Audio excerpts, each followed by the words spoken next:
برطانیہ کی حکومت نے ملک میں سیاسی پناہ کے طریقہ کار میں اہم تبدیلیاں متعارف کروائی ہیں، جن کے مطابق اب پناہ حاصل کرنے والوں کو مستقل سکونت کے لیے 20 سال کا انتظار کرنا ہوگا۔ نئے قوانین کے تحت پناہ گزینوں کے لیے جانچ کا عمل سخت، درخواستوں کی منظوری مزید مشکل اور خلاف ورزی کی صورت میں سزاؤں میں اضافہ شامل ہے۔ اس کے علاوہ غیر قانونی طور پر ملک میں داخل ہونے والوں کے لیے رہائش، معاونت اور رہنے کے حقوق بھی محدود کیے جائیں گے۔ تمام اہم تبدیلیوں کی تفصیل اور ان کے اثرات جاننے کے لیے دیکھیے رباب بطول کی یہ رپورٹ۔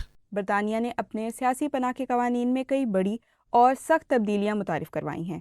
حکومت کے مطابق یہ اصلاحات ملک پر بڑھتے فائنینشیل برڈن کو کم کرنے اور اسائلم سسٹم کو ٹھیک کرنے کے لیے ضروری ہیں۔ یوکے کی وزیر داخلہ شبانہ محمود نے ان تبدیلیوں کا ڈرافٹ پارلیمنٹ میں پیش کر دیا ہے اور یوکے کے ہوم آفس نے بھی اسے اپنی ویب سائٹ پر پبلش کر دیا ہے۔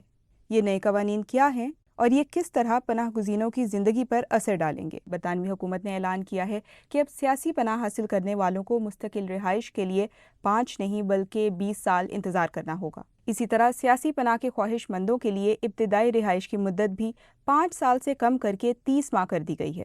اس عرصے کے بعد اسی صورت میں توسیع دی جائے گی جب یہ ثابت ہو جائے کہ ایپلیکینٹ کو ابھی بھی تحفظ کی ضرورت ہے۔ اگر حکام کو یہ لگے کہ اب اسے اپنے ملک میں کوئی خطرہ نہیں تو اس شخص کو واپس بھیجا جائے گا۔ نئے قوانین کے تحت پناہ کی درخواست مسترد ہونے پر صرف ایک بار اپیل کی اجازت ہوگی اور اگر یہ اپیل بھی نامنظور ہو گئی تو ایپلیکینٹ کو لازماً ملک چھوڑنا ہوگا۔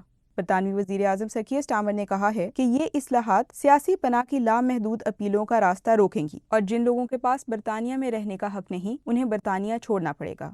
کور پروٹیکشن کے تحت رہنے والے پناہ گزینوں کو ابھی تک کے قوانین کے مطابق رہائش اور مالی مدد ملتی ہے اور وہ کوئی جاب نہیں کر سکتے، لیکن حکومت چاہتی ہے کہ وہ جلد از جلد اس نظام سے باہر آ جائیں۔ اسی لیے انہیں ملازمت اور تعلیم کے مواقع فراہم کرنے کی تجویز دی گئی ہے تاکہ وہ اپنے اخراجات خود اٹھا سکیں۔ پناہ کے متلاشیوں کے لیے موجود ہوٹلز بھی بند کیے جائیں گے کیونکہ حکومت کے مطابق ان پر خرچ ٹیکس پیئرز کے لیے بوجھ بن چکا ہے۔ اس کے علاوہ غیر قانونی طور پر کام کرنے والوں کے خلاف کارروائی تیز کرنے اور مسترد شدہ درخواست گزاروں کو جلد واپس بھیجنے کی تجاویز بھی شامل ہیں۔ اہل خانہ کو بلانے کے قواعد میں بھی تبدیلی آئی ہے۔ اب پناہ گزین صرف اسی وقت اپنی فیملی کو اسپانسر کر سکتے ہیں جب وہ کور پروٹیکشن چھوڑ کر اسٹڈی یا ورک ویزا حاصل کر لیں۔